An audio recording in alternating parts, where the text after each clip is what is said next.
ನಮಸ್ಕಾರ. Nine big breaking ನ್ಯೂಸ್ಗೆ ಸ್ವಾಗತ. ನಾನು ಪೃಥ್ವಿರಾಜ್ ಹಾರನಹಳ್ಳಿ. ಮಂಡ್ಯದ ಹೊಗೆ, ಮೈಸೂರಲ್ಲಿ ಬೆಂಕಿ, ಡಿನ್ನರ್ ಡಿಚ್ಚಿ. ದೋಸ್ತಿಯಲ್ಲಿ ಡಿನ್ನರ್ ಸಭೆ ಬಿರುಕನ್ನ ಮೂಡಿಸ್ತಾ ಇದೆ. ರೆಬಲ್ಸ್ ವಿರುದ್ಧ ಕ್ರಮಕ್ಕೆ ಜೆಡಿಎಸ್ ಪಟ್ಟನ್ನ ಕೂಡ ಹಿಡಿದಿದೆ.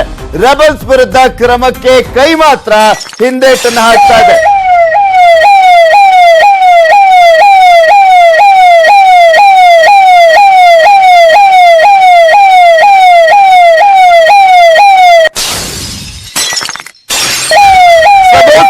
ಡಿನ್ನರ್ ಸಭೆ ಬಿರುಕನ್ನ ಮೂಡಿಸ್ತಾ ಇರುವಂತದ್ದು. ರೆಬಲ್ಸ್ ವಿರುದ್ಧ ಕ್ರಮಕ್ಕೆ ಜೆಡಿಎಸ್ ಪಟ್ಟನ್ನ ಹಿಡಿದಿದೆ.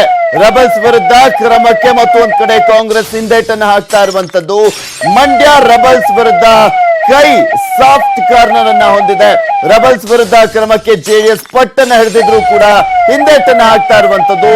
ಸೊ ಸಾಫ್ಟ್ ಕಾರ್ನರ್ ವಿರುದ್ಧ ಜೆಡಿಎಸ್ ಕೂಡ ಅಸಮಾಧಾನವನ್ನ ಹೊಂದಿದೆ. ಡಿನ್ನರ್ಗೆ ಹೋದ್ರೆ ತಪ್ಪೇನು ಅಂತ ಹೇಳ್ತಾ ಇದೆ ಕಾಂಗ್ರೆಸ್. ತನಿಖೆ ಮಾಡೋದು ಏನಿದೆ ಅಂತ ಕೂಡ ಸಮರ್ಥನೆ ಮಾಡಿಕೊಳ್ಳುವಂತ ಕೆಲಸ ಆಗ್ತಾ ಇದೆ. ಹೈಕಮಾಂಡ್ಗೆ ದೂರು ನೀಡಲು ನಿರ್ಧಾರವನ್ನ ಕೂಡ ಕೈಗೊಳ್ಳಲಾಗಿದೆ.